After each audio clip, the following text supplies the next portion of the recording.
Saudara-saudari, marilah kita mendengarkan renungan dengan judul Bertengkar karena Yesus, yang berdasarkan pada Injil Yohanes bab 6 ayat 52 dan 56. Orang-orang Yahudi bertengkar antara sesama mereka dan berkata, bagaimana Yesus ini dapat memberikan dagingnya kepada kita untuk dimakan? Barang siapa makan dagingku dan minum darahku, ia tinggal di dalam aku dan aku di dalam dia. Dalam nama Bapa dan Putra dan Roh Kudus. Amin. Saudara-saudari terkasih dalam nama Tuhan Yesus Kristus, pengajar Yesus tentang roti hidup yang sesungguhnya menjelaskan tentang Ekaristi telah menimbulkan persoalan baru.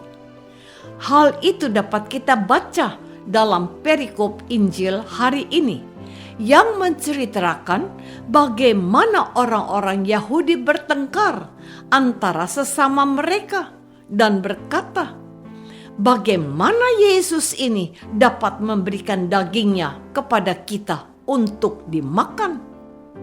Maka kata Yesus kepada mereka, aku berkata kepadamu, sesungguhnya jikalau kamu tidak makan daging anak manusia dan minum darahnya, kamu tidak mempunyai hidup di dalam dirimu.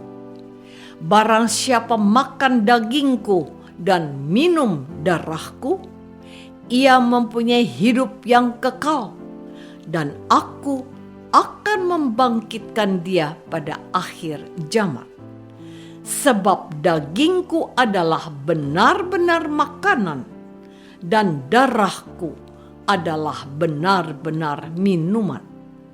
Barang siapa makan dagingku dan minum darahku, ia tinggal di dalam aku, dan aku di dalam dia. Sama seperti Bapa yang hidup mengutus aku, dan aku hidup oleh Bapa, demikian juga barang siapa yang memakan aku akan hidup oleh aku. Inilah roti yang telah turun dari surga, bukan roti seperti yang dimakan nenek moyangmu dan mereka telah mati. Saudara-saudari terkasih, kehadiran Yesus tidak selalu membawa kedamaian dan sukacita.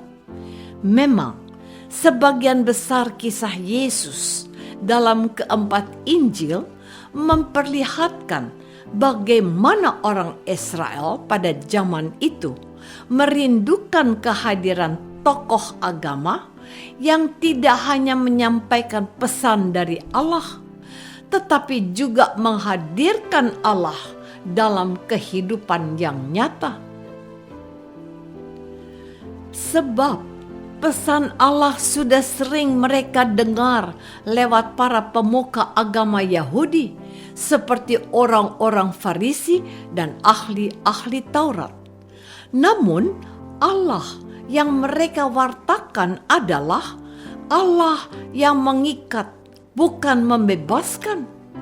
Allah yang banyak menuntut, bukan menuntun, dan Allah yang penuh murka jika anak-anak melanggar hukum, bukan Allah yang maha rahim dan penuh ampun.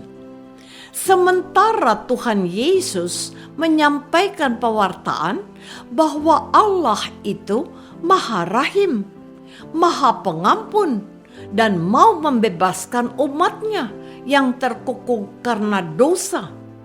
Karena itulah Yesus sangat diterima dan dicintai melebihi semua pemuka agama di Israel waktu itu. Saudara-saudari terkasih, kenyataan menunjukkan bahwa kehadiran Yesus menimbulkan pro dan kontra. Di satu sisi, Yesus sangat diterima, dirindukan, dan dihargai orang-orang Israel zaman itu. Artinya, sebagian besar orang-orang merasakan damai dan sukacita Allah dalam diri Yesus. Tetapi di sisi lain, ada beberapa perkataan atau perbuatan Yesus yang justru membuat keributan atau menimbulkan perpecahan dan pertengkaran di antara para pengikut dan orang-orang yang mendengar dan melihat Yesus. Salah satu pertengkaran itu kita baca dalam Injil hari ini. Sesama orang Yahudi bertengkar karena mendengar perkataan Yesus yang berbicara tentang roti hidup. Kita pun dapat memahami bahwa pertengkaran itu terjadi karena ada orang-orang yang kurang memahami perkataan Yesus dengan benar. Sebagian orang Yahudi, termasuk umat Katolik, lebih sibuk dengan urusan dunia. Akibatnya, cara berpikir kita pun penuh dengan hal-hal dunia. Dan jikalau hidup kita penuh dengan hal-hal dunia, maka tidak ada tempat bagi Yesus di dalam hati dan dalam hidup kita. Jikalau terjadi demikian, perkataan Yesus bisa jadi sumber pertengkaran.